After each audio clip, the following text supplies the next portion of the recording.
আজ আমরা প্রাচীন ভারতে বিয়ের রীতির বিকাশ ও তা দ্রৌপদী এবং শ্রীকৃষ্ণের কাহিনীর সাথে সম্পর্ক বিশ্লেষণ করব।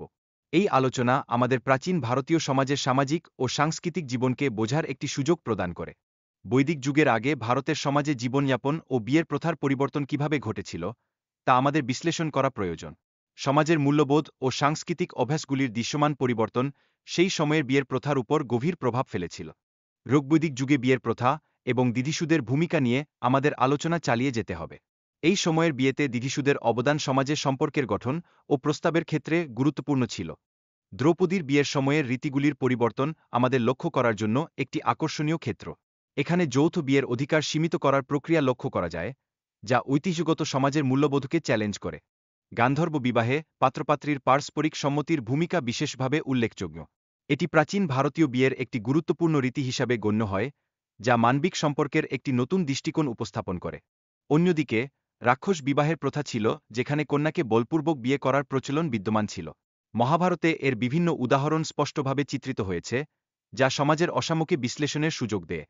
মহাভারতীয় যুগে রাজারাজড়াদের মধ্যে অসবর্ণ বিবাহের প্রথা প্রচলিত ছিল, যা সামাজিক সম্পর্কের ক্ষেত্রে একটি বিশেষ তাৎপর্য বহন করেছিল।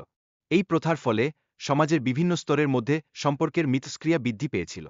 পণপ্রথার পরিবর্তন এবং নারীর অধিকার খর্ব হওয়া প্রাচীন ভারতীয় সমাজের বিবাহ রীতিতে একটি উল্লেখযোগ্য ছাপ ফেলে। এটি নারীর মৌলিক অধিকার ও স্বাধীনতা নিয়ে গুরুত্বপূর্ণ প্রশ্ন তুলেছে।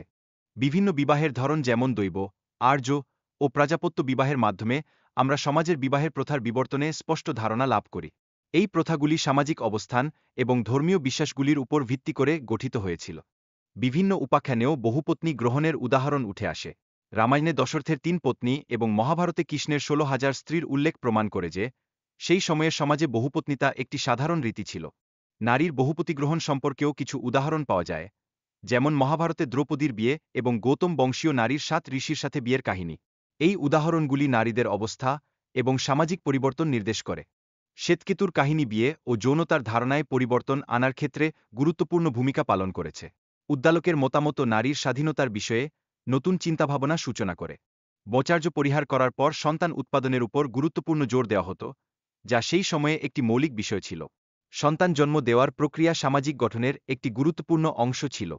মহাভারতে নারীরা স্বামী মারা গেলে অন্য পুরুষের সঙ্গে মিলিত হয়ে সন্তান জন্ম দেওয়ার উদাহরণ অনেক রয়েছে।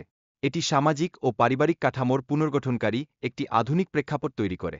বর্তমান আধুনিক প্রযুক্তির সাহায্যে যেমন স্পার্ম ব্যাংক এবং সারোগেসির মাধ্যমে সন্তান উৎপাদন সম্ভব হচ্ছে, তেমনি প্রাচীন সময়েও একাধিক পন্থা বিদ্যমান ছিল, যা আমাদের পূর্বপুরুষদের চিন্তাভাবনা ও সামাজিক গঠনকে নতুন দৃষ্টিকোণে নির্দেশ করে।